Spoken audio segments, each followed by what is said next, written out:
Hi, let's get right into the video. 5 questions for evolutionists. Where did it all come from? The cosmological argument is still one of the best things to argue about for creation. We live in a cause and effect world, but what is the cause? The cause is this wonderful effect that is our lives. What caused the universe to exist? Where did the stuff of the Big Bang come from? Like, where did the matter and all the dirt that came from the Big Bang, where did that come from? Because the way they teach it, you have to believe in spontaneous generation. Stuff coming from nothing. But the only way that can really happen from is God. Let me rephrase that. There are only 3 possible answers. Matter has always been here in some form. A very weak position. That goes against the laws of thermodynamics. All matter popped into existence from absolutely nothing. A bunch of wild faith, to be honest. Or intelligent design. The most reasonable of these is clearly the last. And they will retort, well, if you don't know, we don't know where the dirt comes from, where did God come from? And it's like, well, if you think about it this way, we believe in the beginning God, and they believe in the beginning dirt. So, yeah, so that's why, that's a good argument. Again, the first question was, where did it all come from?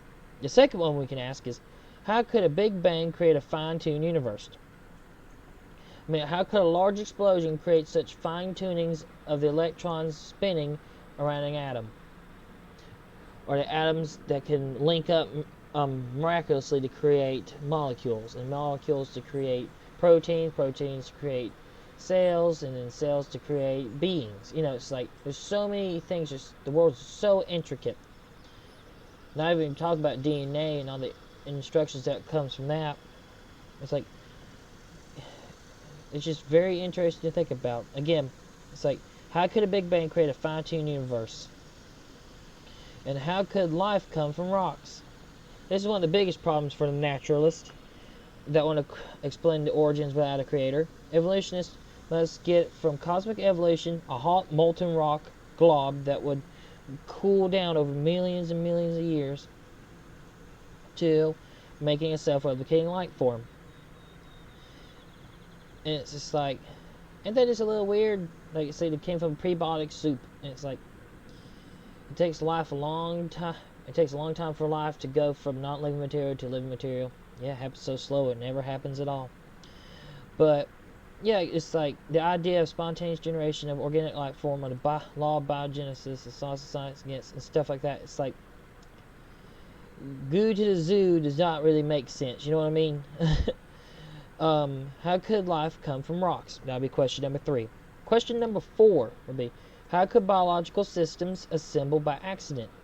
In the book of Origin of Species, Charlie Darwin, good old Charlie, to suppose that the eye could have been formed by natural selection seems, I freely confess, absurd in the highest degree.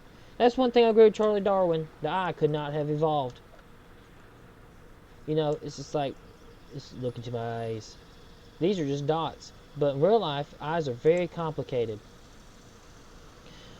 When faced with the terribly complex biological systems, everything that makes up everything that's living, evolutionary theorists have concocted far-fetched models of gross improbability.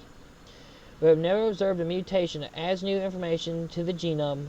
Werner Gitt was the director of the German Federal Institute of Physics and Technology. His book, The Beginning Was Information, states, information only arises through an intentional volitional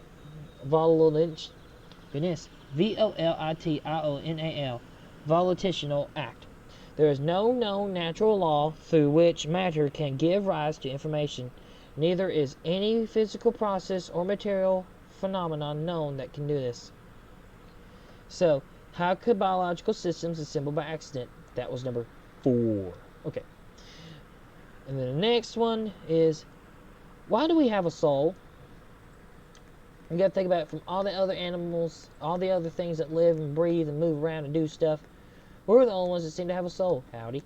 They can't even hear me. I'm saying hello to them. But anyways, it's like, why do we have a soul? There's no other creature that ponders philosophy or makes altars. It's just people that do that. We, quote-unquote, waste resources to do things that seem silly if you don't believe in a soul or you don't believe in a God or an afterlife. It's like there's no other animal that does this. So why do we? It's like there's like a God-shaped hole inside every human being. The Bible states it in this way: that which may be known of God is manifest in them, for God has shown it unto them. Romans 1:19. So yeah, those were the 5 questions of evolution to ask any evolutionist.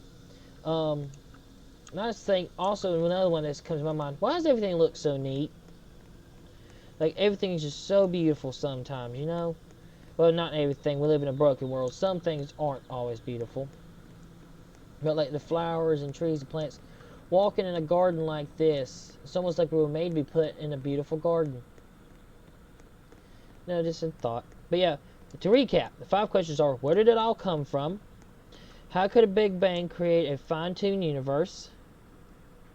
How could life come from rocks? How could biological systems assemble by accident? Get out of the fire, lady. Anyway, and number 5 is: why do we have a soul? Those are the 5 questions to ask any evolutionist. I hope you have faith in God and in His Word, because He loves you and He wants you to be in heaven with Him one day, and I hope you've made that decision. So God bless you and have a good day. Goodbye.